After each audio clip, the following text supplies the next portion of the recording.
21세기 들어서면서 과학은 철학이나 예술 등 다른 분야와의 융합을 통해서 창조적인 연구 성과를 내고 있습니다.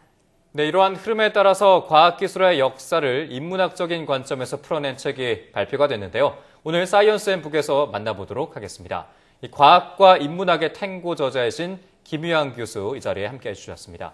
안녕하십니까? 네, 안녕하세요. 네, 책 제목이 이 과학과 인문학의 탱고라고 지어주셨는데 탱고가 사실 정열의 상징 아니겠습니까? 네, 그렇습니다. 특별히 이렇게 의미를 부여하신 이유가 있다면 어떤 점이 있는지 설명을 해주시죠. 글쎄요, 요새 인류가 직면하고 있는 이제 갈수록 다양해지고 복잡해지는 문제를 해결을 해야 되는데 네. 그렇게 하기 위해서라도 어느 때보다도 과학과 인문, 사회과학이 서로 상대방에 대한 이해와 관심이 절실한 시대입니다. 네네. 오늘날 화두가 되고 있는 타 분야 학문과 과학기술의 창조적 융합과 통섭이라는 관점에서 과학과 인문학이 서로 상대방을 적극적으로 이해하고 포용하고 해야 된다는 생각에서 네. 춤 중에서도 탱고라는 제목을 제가 골랐습니다. 네, 앞서 말씀을 드린 것처럼 이 시대의 과학은 다양한 학문과 융합을 해서 창조적인 연구로 발전이 돼야 된다 이런 말들이 나오고 있는데 하지만 아직까지도 이공계는 또 인문계에 대해서 잘 모르고 인문계 같은 경우는 과학에 대해서 잘 모르는 이런 현상이 발생을 하고 있습니다. 이런 간극이 발생한 이유가 뭘까요? 중세까지 역사를 보면은 15세기의 르네상스 사상가들은 과학뿐만이 아니라 인문학을 두루 섭렵했었습니다. 예를 들면은 이제 레오나르도 다빈치는 위대한 미술가이기도 하지만은 네. 실질적으로 그 양반은 과학기술자이기도 했었습니다. 그런데 16세기 중반부터 시작된 과학혁명이라는 지식의 격변기를 지나가면서 네. 인문학자들은 과학기술이 실생활에 필요한 물건만 만드는 이런 학문으로 받아들이고 네네. 한편 또 이공계학자들은 과학의 내용을 설명하기가 어렵기 때문에 네. 자신들의 연구 업적을 1차적으로 자기들끼리만 설명하고 인정받는 이런 풍조가 많아지면서 네네. 교류가 없어지게 됐었죠. 근데 이제 특히 이제 우리나라의 경우를 보면은 이 고등학교 저학년에서 네. 일부 과목에 대한 호불호를 바탕으로 해가지고 네. 아예 일찌감치 문과, 이과를 나누지 않습니까? 네네. 그러니까 이제 그런 교육을 받은 학생들은 이런 사회에 나오면은 이런 경향이 더 고착된 것 같습니다. 네, 맞습니다. 저희 YTN 사이언스 이 채널에서도 이제 문이과 통합과정과 관련돼서 이덕환 교수님과 여러 가지 이야기를 나눴는데 정말 이 초등교육부터 시작되는 문이과의 그 구별됨이 어떤 문과에서는 또 이과를 등한시하고 또 이과에서는 문과를 좀 등한시해서 이런 현상이 일어나지 않나 생각이 드는데요. 책에 대해서 좀 얘기를 해보겠습니다. 책이 구체적으로 어떤 내용이 있는지 자세히 소개를 해주시죠. 책을 5부로 나누었는데요. 네. 제1부에서는 기존의 패러다임에 과감히 도전을 해서 그것을 바꾸고 말하자면 이제 창조적인 반란을 일으켰다고 할까요? 네. 그런 과학자들에 대한 일대기를 썼고 제2부에서는 연구를 하다가 자기가 목적한 결과를 이루진 못했지만은 우연히 좋은 결과를 만들어 가지고 더 좋은 물건들을 만든 이런 행운, 말하자면 준비된 자에게 온 행운 이런 것을 다루었고 제3부에서는 이제 인류 문명사를 이끌어온 과학기술에서 중요한 계기를 이룬 사건들을 다루었습니다.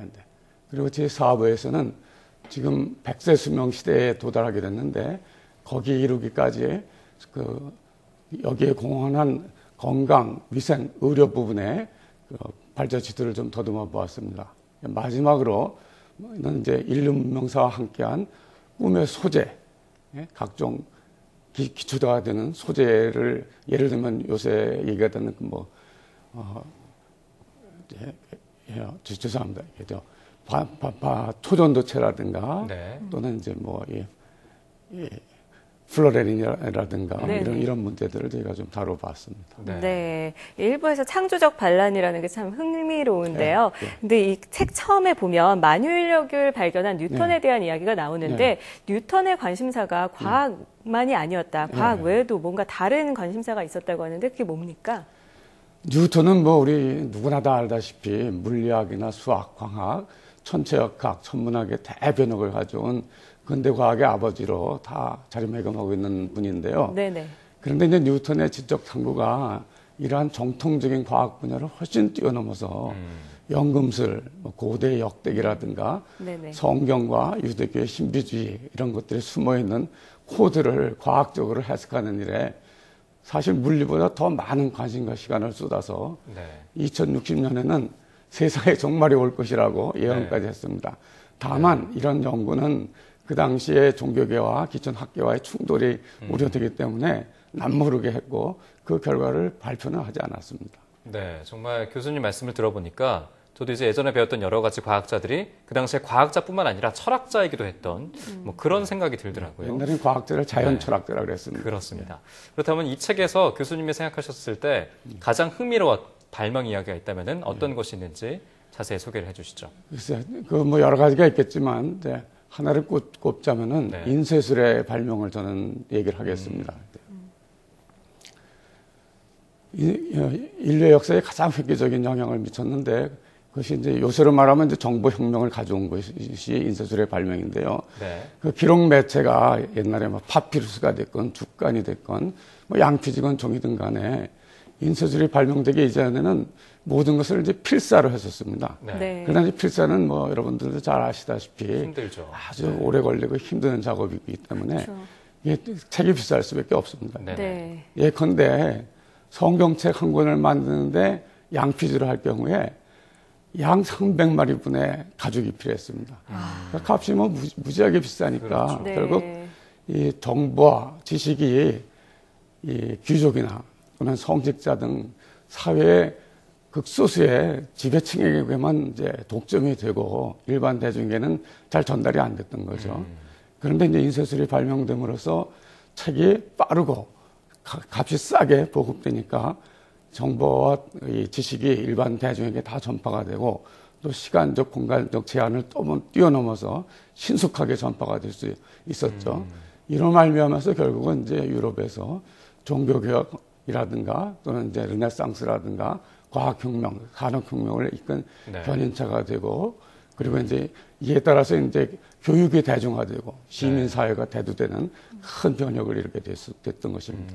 이와 비슷한 일이 현재도 이 정보통신기술의 발달로 네. 같은 일이 오늘날에도 벌어지고 있다고 봅니다. 그렇습니다. 네. 사실 이 책을 특별히 아내분과 함께 예. 집필을 하셨잖아요. 이 아내분과 부부 과학도로서 과학을 더 활성화시키고 발전시키기 위해서 애쓰고 계신 모습이 참 의미 있지 않나 이런 생각을 해보게 되는데 이 책을 내고 소감이 어떠셨습니까? 제가 이제 인하대학교에서 은퇴하면 인생 제2막이라고 할까요? 네네. 이것을 전공을 살려서 사회에 봉사에 쓰는 방법으로 과학의 대중화를 위해서 좀 노력하자 해가지고 제 처인 황진명 교수 이름으로 블로그를 개설했습니다. 그동안 2년 반 동안 운영을 해왔는데 네. 그 내용의 일부를 발췌해서 이번에 책으로 내게 된 것입니다. 이 책이 과학자를 꿈꾸는 청소년들 또 이미 대학에 진학한 이공계 학생들 그리고 과학 지식을 알고자 하는 일반 독자들에게 과학기술에 대한 이해와 관심을 유발할 수 있다면 하는 그런 바람을 가지고 있습니다. 요새 이공계 진학을 많이 기피하는데 우수한 중고등학교 학생들이 인류 문명에 끼친 과학기술의 중요성을 인식하고 진로를 결정하는 데 도움이 된다면 무엇보다도 큰 보람을 느낄 것 같습니다. 네. 또한 이제 중고등학교나 대학에서 과학을 담당하시는 선생님들께서 과학적 발명이나 이론이 가지는 과학적 함의에 덧붙여서 그 과학자들이 처했던 시대적 상황과 그들의 발견이 가져온 사회적, 경제적, 정치적 파급 효과를 설명하는데 이 책이 조금이라도 도움이 되었으면 하는 바람을 가지고 있습니다. 네, 알겠습니다. 지금까지 과학과 인문학의 탱고에 저자이신 김유양 교수와 함께 이야기 나눠봤습니다. 오늘 말씀 고맙습니다. 네, 감사합니다.